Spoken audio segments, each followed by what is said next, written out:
first, I wanted to talk about my absence.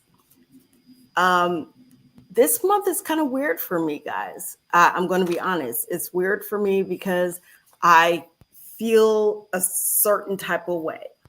And I've been very introspective and just in deep consideration and thought about sharing my story or not sharing my story. However, I do know the importance of sharing the story. That's why I came on. So, just to let y'all know, it's September, and I have great admiration for September because this is my birth month. I celebrate my birthday, of course, but I celebrate it all month. Sometimes. This month, I celebrated it for a week, trying to make the littles in my life, my little nieces and nephew, very happy with the whole ice cream and cake thing. But September is weird for me because of the following. My mother had several miscarriages before she got pregnant with me. I was her firstborn, the first child she gave birth to. And to her, and the stories I've heard over the years, that was big. That was so important to her. And she was so happy to have me. And she always talks about how my dad kissed me with all that gook all over me. I'm like, of course, it was me. But even still, I always consider that. On the other side of things, I consider that this month is also Suicide Awareness Month. And I have struggled with attempts at suicide, with suicidal ideation, and I've made it something that I want to talk to people about because I think it is important. So I've joined certain organizations. I'm going to do a walk this month. I'm speaking next month as well. But I feel conflicted. Okay, I feel conflicted because this is my birth month. My birthday is this month. My mother was so excited to have me. Yet there's a part of me that didn't want to be here. And there's several times in my life. So as far as I'm concerned, I struggle with that back and forth because how do I have the right, to even want to take my life when it's so important to someone else? The question really is, why don't I want to be here anymore at times? Right now, I'm fine, but things come in waves. So I wanted to talk about the invisible illness that nobody calls an invisible illness, and that is depression. When you consider that, I have had at least 3 invisible illnesses, at least. So I have the multiple sclerosis. Nobody knows I have it unless, well, even if I walk with a cane, no one knows I have it. I've had trigeminal neuralgia. People thought I was lying about the pain that I had in the side of my face. Had the whole brain surgery thing and everything to stop it. And then there is depression, mental health. Mental health is an invisible illness. It's not something that anyone can see on you. It's something that you would have to tell someone that you are struggling with. So whether it be anxiety, suicidal ideations, bipolar, depression, these are things that we have to talk about in order for others to realize that we're going through it. With that said, we don't talk about it. We don't talk about it unless there is a September or a suicide prevention week. Like I said, Suicide Prevention Month, and Mental Health Month. And I can appreciate that we're trying to bring awareness to these things. But it's not just those months. We can't just say, okay, let's be aware of it and bring more attention to it in this month and then forget about it next month. And then maybe give it a little more attention the month after. Same goes with multiple sclerosis. Multiple sclerosis awareness month is March, but it's an invisible disease. Why don't people bring awareness to it all the time? But let's stay here with suicide and suicidal ideations and suicide attempts. So, like I said, it's an invisible illness that we never talk about. And I think some people ask, why should we? Because they think that if you talk about it, that is going to encourage other people to do the same thing. Invisible. People are already thinking about it. Or me wanting to is not going to make someone else want to. Me desiring to or attempting to is going to maybe alert someone else that people actually feel this way, but it's not going to be the initial thought. It's not going to initiate thoughts on whether or not to do it.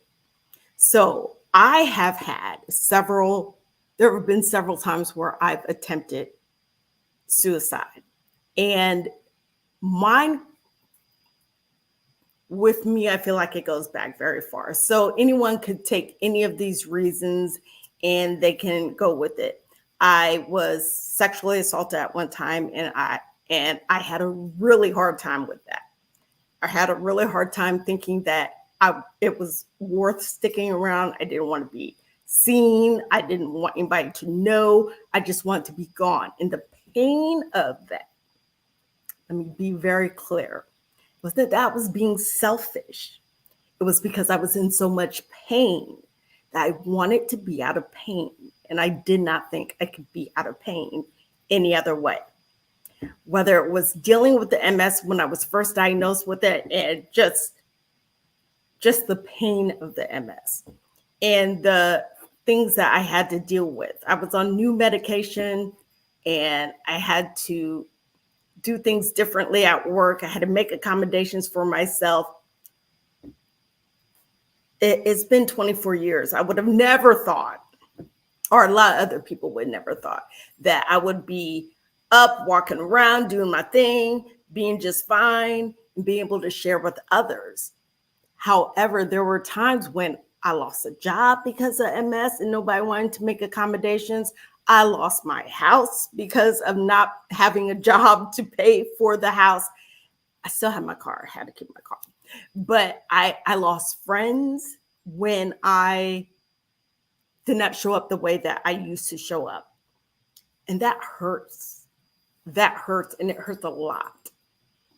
And people think that the idea of someone wanting to die by suicide, or the idea of someone wanting to, quote unquote, take their own life, is because they're being selfish. Actually, in the moment, people aren't worried about you. They're worried about themselves and the pain they feel and the out they need. And I really want people to understand that. That is about wanting to end a pain. So we never talk about it, like I said. And I had an instant, because I called this an instant, where I was ready.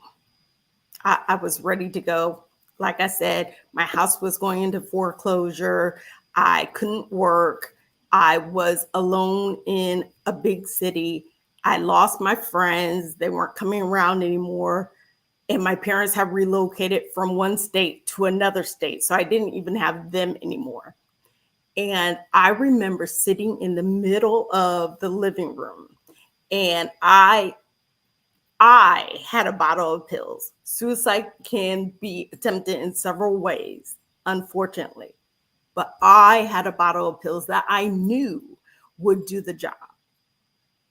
And I opened the bottle and I had the pills in my hand. I'd called my mother and I had said goodbye because she couldn't get to me, right? And I was so over it, guys. I was in so much pain, and not just pain from MS. I don't even know if it was as much of the pain from MS as it was the pain of not being able to support myself at the time, or to keep friendships, or to go and do what I used to do. So I had pills in my hand. I had said goodbye to my mother, and I started to take the pills. And in that very instant, the next second, my thoughts ran across my nieces and my nephew. And they're not the same set that I talk about now. The littles are my nieces' little kids.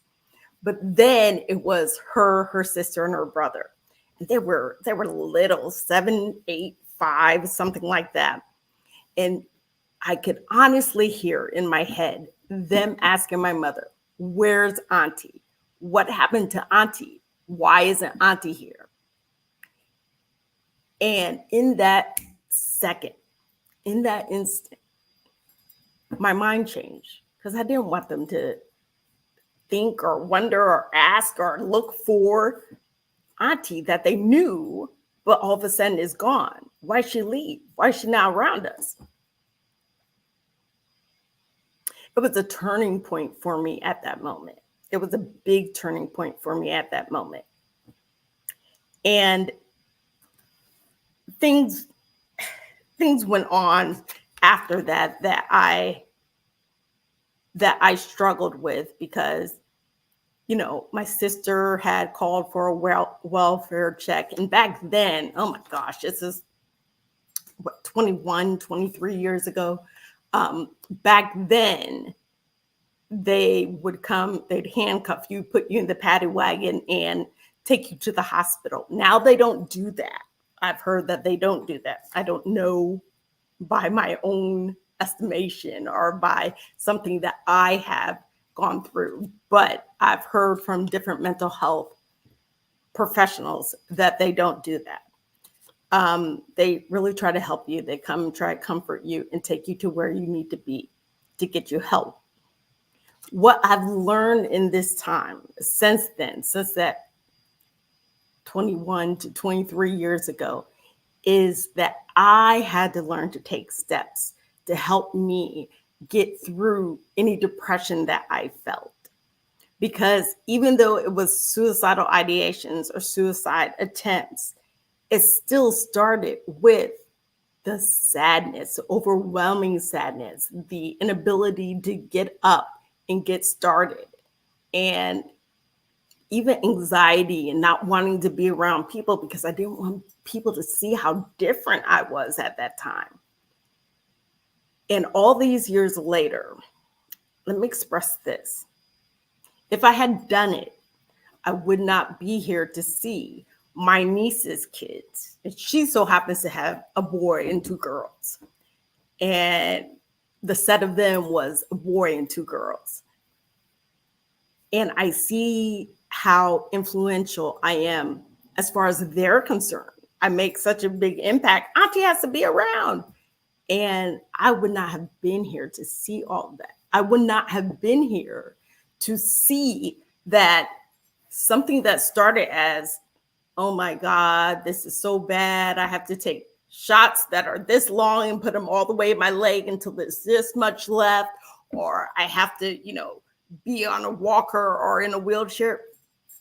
I haven't had to deal with any of that since, but I would never have known that if I had taken my life. So I want to tell you to be encouraged. If you've ever gone through the same thing, be encouraged and know that in an instant, things can change. In an instant, that very moment that I would have or could have taken those pills, the next moment, something could have been different in my life. Someone could have knocked on the door and said, "We'd like to invite you to whatever," or "We heard about a job that you might be really good at. A neighbor might have been able to come and tell me that. An old friend might have come and told me that. And then it wouldn't have mattered. I want you to be encouraged and know that in an instant things can change. So that was a run-on sentence. I've taken steps to be very intentional about not letting my feelings lead me to the wrong frame of mind. And I know that there is an out. Guys, there's always going to be an out. But I think the question is, what will happen if we go through it? What will happen if we go through it? Is it always going to be this bad? In an instant, you can see on the other side that's not going to be.